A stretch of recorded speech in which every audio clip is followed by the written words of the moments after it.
So, hello people, this is your channel CATV and in this video we are going to further do the questions of professional ethics, right? तो इसके पहले भी हमने जो है professional ethics के question तो करे ही थे और 2 वीडियो इसके रिस्पेक्ट में इशू भी कर दिए। तीसरे वीडियो में हम जो है आगे के क्वेश्चंस की बात करेंगे, ठीक है। जैसे कि mister Kusal practice in chartered accountant, उसने साइन करी GST audit report, tax audit report for the financial year 1920। Data filed online. अब ये ऑनलाइन फाइल्ड हुआ यूजिंग डिजिटल सिग्नेचर, पर यूडिन जनरेट नहीं करा। मतलब भाई ने जीएसटी ऑडिट रिपोर्ट को साइन करा, टैक्स ऑडिट रिपोर्ट को साइन करा, ऑनलाइन फाइल भी करा डिजिटल सिग्नेचर लगा के, पर यूडिन जनरेट नहीं करा। और on the ground that there is no field for mentioning UDIN, कहीं ऐसा दिया हुआ नहीं था for mentioning UDIN on digitally signed online report. जो भी मेरी ऑनलाइन रिपोर्ट है उसमें डिजिटली साइन करा, तो उसमें there is no field for mentioning UDIN, कोई फील्ड नहीं थी जहाँ पे मेरे को यूडिन लिटरली मेंशन करना था। तो मैंने ना तो जनरेट किया ना तो मैंने उसको मेंशन किया। तो क्या बताओ कि कुशाल का कंटेंशन वैलिड है? देखो इसके अब 2 आंसर निकलते हैं, ठीक है। इंस्टीट्यूट ने 2 आंसर दिए हैं। सबसे पहला, जहाँ पे उसने यूडिन के बारे में बहुत कुछ बताया है, इन द सेंस कि यूडिन के रिस्पेक्ट में अमेंडमेंट आया था ना, तो अमेंडमेंट काउंसिल जनरल गाइडलाइन में आया था। अब देखो यूडिन के बारे में हम पढ़े तो यूडिन काय के लिए आया था? टू प्रिवेंट, यूडिन काय के लिए आया था? To prevent malpractices of. भैया कौन कौन सी माल प्रैक्टिसेस करते थे? क्या आप जैसे कि बोनस सर्टिफिकेट इशू कर दिया, अनऑथोराइज पर्सन ने अटेस्टेशन कर दिया। मतलब कल को कोई अटेस्ट कर रहा है तो एटलीस्ट वो जेन्युइन पर्सन हो, और वो अटेस्ट भी कर रहा है तो कोई बोगस सर्टिफिकेट नहीं हो, तो अटेस्टेशन भी बोगस नहीं होना, एंड बाकायदा जो कर भी रहा है वो भी अनऑथोराइज पर्सन नहीं हो। तो इसलिए आपको जो है जनरेट करना पड़ेगा यूडिन, और यही लिखा हुआ है to curb the malpractices. अब माल प्रैक्टिसेस कौन कौन से हो सकते हैं? तो to curb the malpractices, आपके जो फॉल्स सर्टिफिकेशन है, अटेस्टेशन है, अनऑथराइज पर्सन जो भी अटेस्टेशन कर रहा है, बोगस सर्टिफिकेट, ठीक है। तो जो ये प्रैक्टिस ऑफ बोगस सर्टिफिकेट है, राइट। जैसे केस में जो काउंसिल ऑफ इंस्टीट्यूट ने डिसाइड किया है कि मेंबर इन प्रैक्टिस को, जो कि आपने इधर भी पढ़ा कि उनको जनरेट करना पड़ेगा यूडिन, राइट। तो कल को अगर आपने यूडिन जनरेट नहीं करा तो भाई प्रोविजन रेगुलेशंस और गाइडलाइंस जो अपन पढ़ते हैं सेकंड शेड्यूल के पार्ट 2 क्लॉज 1 में, प्रोविजन रेगुलेशन गाइडलाइंस आपको फॉलो करना है। अगर आपने नहीं करा तो क्लॉज वो अट्रैक्ट हो जाएगा, clause 1 part 2 of second schedule. फिर बाद में ये भी बोल दिया कि बहुत छोटी चीज़ ये भी थी कि 1/2/2019 मतलब 1 फरवरी 2019 से सारे सर्टिफिकेट पे था, राइट। फिर फरवरी के बाद मार्च, ठीक है, फिर 2 महीने, ठीक है। फरवरी के बाद फरवरी मार्च, फिर अप्रैल आया। 1 अप्रैल से 2 महीने बाद इन्होंने टैक्स ऑडिट रिपोर्ट को भी बोल दिया कि यार इधर भी लगा देना। तो 1 फरवरी को सर्टिफिकेशन था, फिर फरवरी मार्च हो गया, अप्रैल में टैक्स ऑडिट रिपोर्ट को भी बोल दिया, फिर अप्रैल मई जून हो गया। तो पहले 2 महीने, फिर 3 महीने का गया, फिर सारे other audit assurance and attestation function में 1 जुलाई से चालू हो गया। ये इंपॉर्टेंट चीज़ें लिखी, फिर ये लिख दिया कि कॉन्ट्रावेंशन किया है तो इधर अट्रैक्ट हो जाओगे आप। अब देखो अल्टरनेटिव आंसर में क्या बोल के रखा है उन्होंने? सेकंड शेड्यूल का पार्ट 1 का क्लॉज 9 बोल दिया। सेकंड शेड्यूल का पार्ट 1 का क्लॉज 9, क्लॉज 8 अपना होता है sufficient and appropriate audit evidence, clause 7 होता है ग्रॉसली नेग्लिजेंस ड्यू डिलिजेंस, 8 होता है sufficient and appropriate audit evidence, और 9 होता है गैप कि जनरली एक्सेप्टेड ऑडिटिंग प्रोसीजर आपको फॉलो करना है, और अगर आपने वो फॉलो नहीं करा तो आप उधर भी गिल्टी हो जाते हो। तो क्या लिखा है कि CA in practice shall be deemed to be guilty of professional misconduct if he fails to invite attention on the material departure। अगर आपका डिपार्चर है, ठीक है, और मटेरियल डिपार्चर है and you are failed to invite attention, आपने लोगों का ध्यान ही नहीं दिया, आपने लोगों को ध्यान ही नहीं दिलवाया। You fail to invite attention to any material departure, और डिपार्चर किससे? जनरली एक्सेप्टेड ऑडिटिंग प्रोसीजर से मटेरियल डिपार्चर था, and you fail to invite that attention, तो यू आर गिल्टी। जो क्या लिखा हुआ है? This clause implied that auditor should be perform, audit जो है गैप के अकॉर्डिंग होना चाहिए। If for any reason auditor नहीं परफॉर्म कर पाया तो his report should draw attention. यार तो आप नहीं कर पाए, चलो ठीक है आप नहीं कर पाए, फेल्स टू डिपार्चर हो गया, आप गैप से डिपार्चर हो गया, तो आपको ड्रॉ तो करना पड़ेगा अटेंशन, ठीक है, आपको ये सबको बताना पड़ेगा। अब पॉइंट ये है कि जनरली एक्सेप्टेड ऑडिटिंग प्रोसीजर होती क्या है? अब जनरली एक्सेप्टेड ऑडिटिंग प्रोसीजर तो यार देखो जो हम पढ़ते हैं कि हमको ऐसे फॉलो करना है, ये तो फैक्ट एंड सर्कमस्टेंस पे डिसाइड होता है, but guidance is given available in general terms from the various pronouncement. तो एक जो गाइडेंस है वो तो अवेलेबल है जनरल टर्म्स में from the various pronouncement of the institute. देखो जनरली एक्सेप्टेड ऑडिटिंग प्रोसीजर के रिस्पेक्ट में गाइडेंस आपको प्रोनाउंसमेंट से पता चल सकता है, ठीक है। Various pronouncement of the institute issued by way of statement, guidance note, essays. कम से कम यही बात करें कि भैया तुम ऐसे फॉलो कर लो, स्टेटमेंट, गाइडेंस नोट, एसेज, यहाँ से आपको गाइडेंस मिलती है, आपको ये फॉलो करना चाहिए। अगला question, comment with reference to CA act and schedules thereto. CA डाइज ने बैलेंस शीट साइन करी for the year ended 31 March 19, failed to give disclosure of the charge. उसने डिस्क्लोजर नहीं दिया of the charge created for 4.35 crore against corporate guarantee. तो corporate guarantee given in favour of group company, तो उसने charge create करा, ठीक है, उसे डिस्क्लोज नहीं कर पाया। Balance sheet size of the company filed with the registrar was 26.12 crore. तो सबसे पहले वो failed to give disclosure of the charge, वो चार्ज बता नहीं पाया, राइट, जो क्रिएट करा पता। अब देखो ही failed to give the disclosure मतलब क्या, उसको पता था पर वो यार बता नहीं पाया, ही फेल्ड टू गिव, वो डिस्क्लोज नहीं कर पाया। तो ये तो मटेरियल फैक्ट हुए, ये मटेरियल फैक्ट ये डिस्क्लोज नहीं कर पाए, तो क्यों ना हम एक बार मटेरियल फैक्ट पे देखते हैं कि CA in practice shall be deemed to be guilty of professional misconduct if he fail to disclose. और दिया हुआ है ना कि फेल टू डिस्क्लोज, राइट। तो fail to disclose material fact, कुछ मटेरियल फैक्ट थे जैसे charge, fail to disclose those material fact जो उसको पता थे, नोन टू हिम, ठीक है, and not disclosing in financial statement.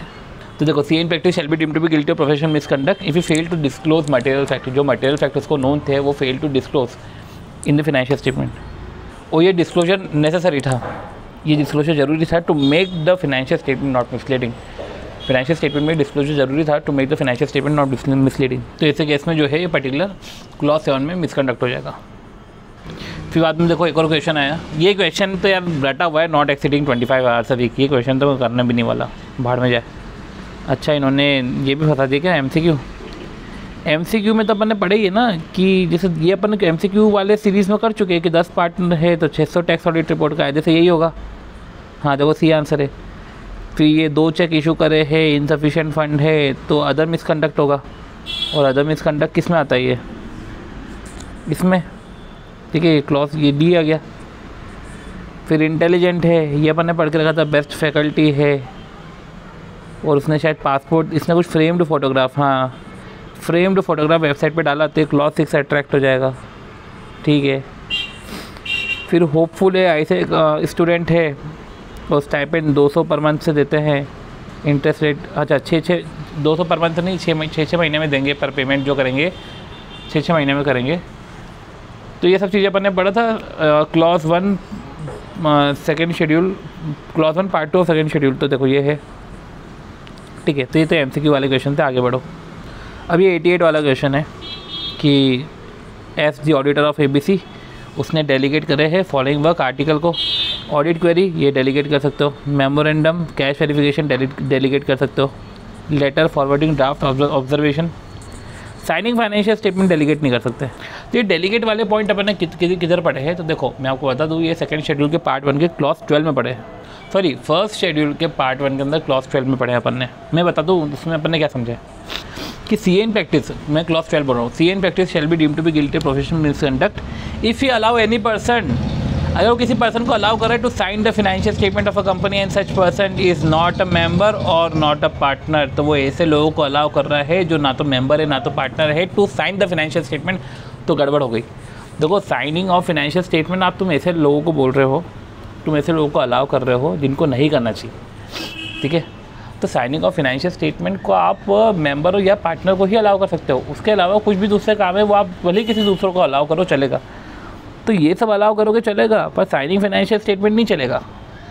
फिर अपन ने सारे पॉइंट इधर पढ़े थे कि आप क्या क्या चीज़ें डेलीगेट कर सकते हो, कि ऑडिट कर रहे हो तो ऑडिट की क्वेरी, लेटर ड्राफ्ट करना, रिप्रेजेंटेशन, इसमें इंपॉर्टेंट क्या है, ऑथराइज रिप्रेजेंटेटिव बन सकते हो, ठीक है, कैश एसेट का वेरिफिकेशन कर सकते हो, वाउचर की स्टैंपिंग कर सकते हो। ये सब चीज़ें तो चलो हमने आर्टिकलशिप में करी, जो भी हमने आर्टिकलशिप में करा हम वो सब कर सकते हैं, बट हाँ cash asset verification, authorize representative of client, ये भी आप कर सकते हो। चलो तो ये क्वेश्चन रिपीटेड क्वेश्चन था।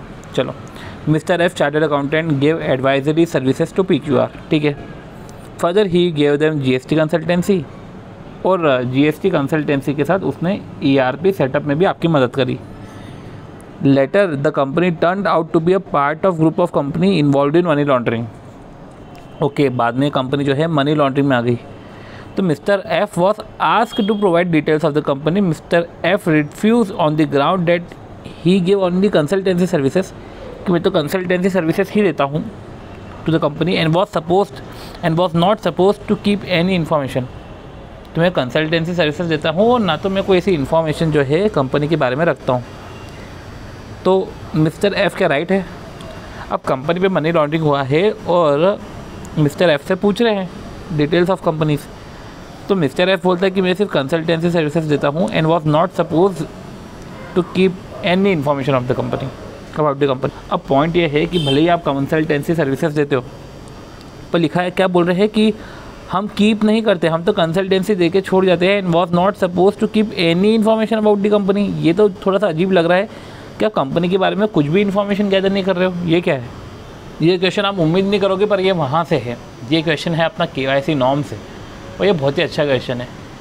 क्या कंपनी के बारे में आपको कम से कम जनरल और स्पेसिफिक इन्फॉर्मेशन लेनी चाहिए? ये जो अभी अपन ने पढ़ा है KYC नॉर्म्स में, एक सबसे पहले आप स्टार्टिंग में KYC नॉर्म्स के बारे में बताओगे कि फिनेंशियल प्रोफेशनल की ग्रोथ है पूरे ग्लोबल सेक्टर में बढ़ चुकी है। देखो क्या लिखा हुआ है कि जो फिनेंशियल सर्विस इंडस्ट्री है इसे globally required, financial service industry globally required है। Hence information obtain from client comply with the KYC norms. अगर फिनेंशियल सर्विस इंडस्ट्री ग्लोबली हमको ज़रूरत रहती है, ग्लोबली रिक्वायर्ड है, ऐसी इंडस्ट्री की ज़रूरत हर जगह है, तो ऐसे केस में जब वो इन्फॉर्मेशन क्लाइंट से गैदर करते हैं तो one must follow the KYC norms which ICAI also have to follow. तो जब ग्लोबली रिक्वायर्ड है तो इनको KYC नॉर्म्स फॉलो करना चाहिए, और ICAI भी उसको जो है फॉलो करता है, राइट। और ICAI को भी फॉलो करना चाहिए। काय के लिए? ये सब काय के लिए कर रहे हैं? ही के लिए करे। Healthy growth of profession, equitable flow of work and enhancement of profession.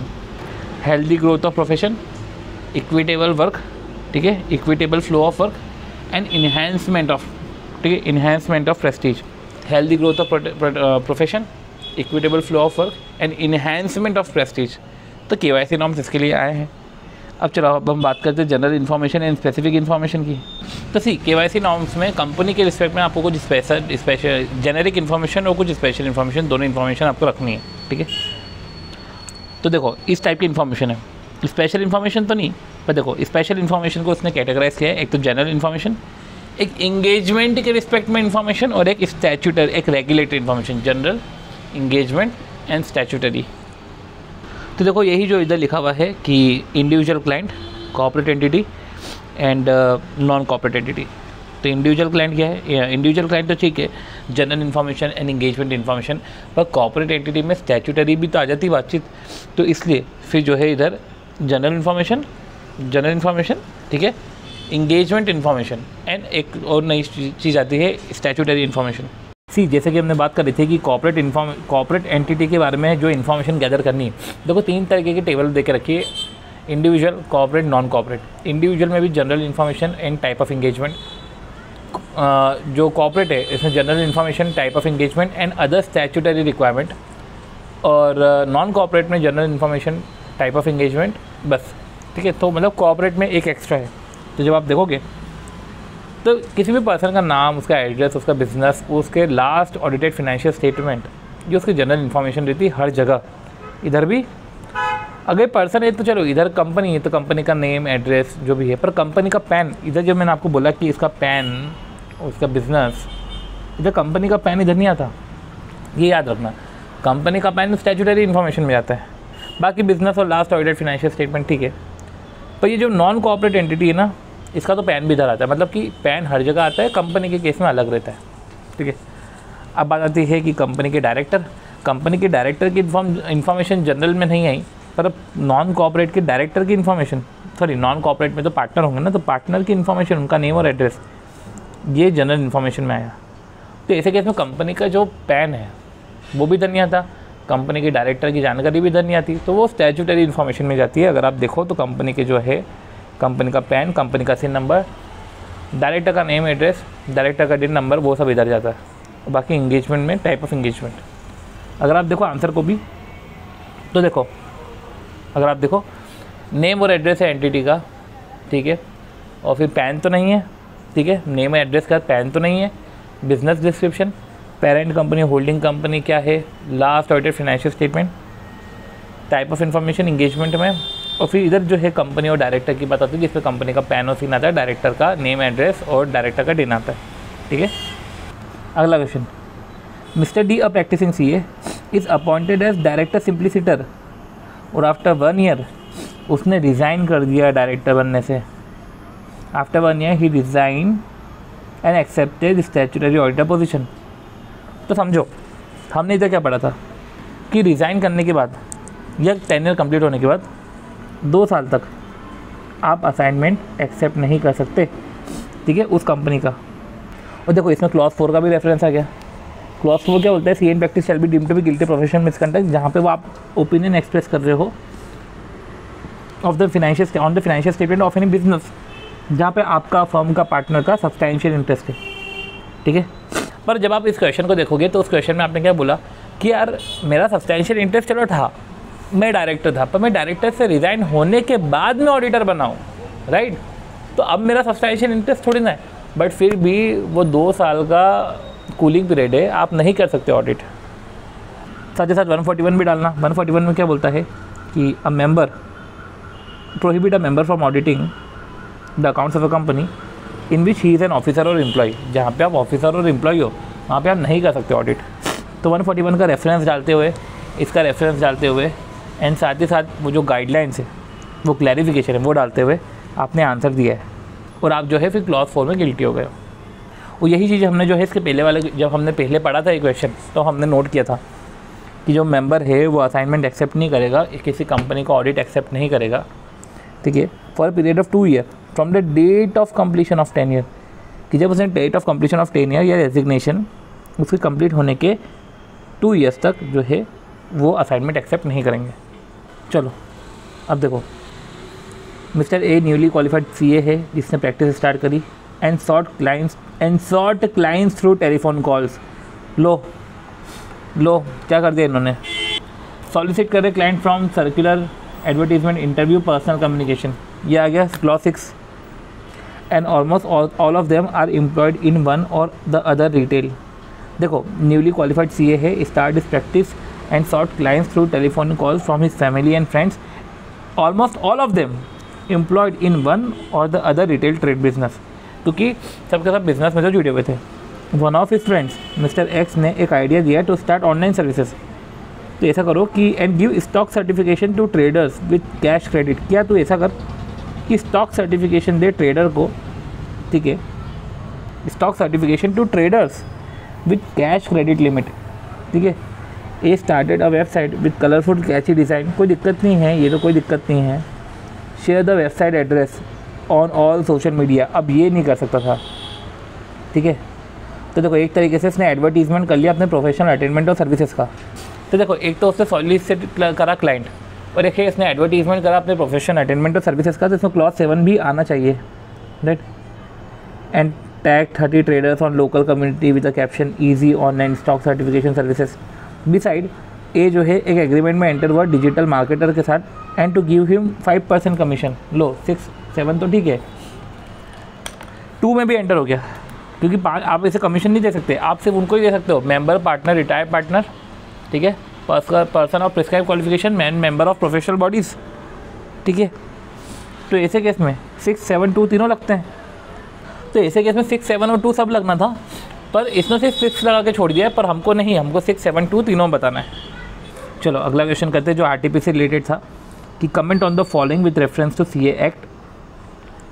A practicing chartered accountant working as proprietor of messrs an company 3 महीने के लिए अब्रॉड गया, तो उसने वाई को डेलीगेट करे, ठीक है, वाई जो इसका एम्प्लॉई है, for taking care of routine matter, और वाई ने कंडक्ट करे अंडर मेंशन जॉब्स, जैसे कि ऑडिट क्वेरी इशू करना, इनकम टैक्स प्रोसीडिंग्स अटेंड करना।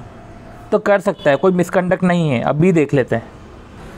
तो नो मिसकंडक्ट, क्लॉज लिख देना, आगे बढ़ जाओ।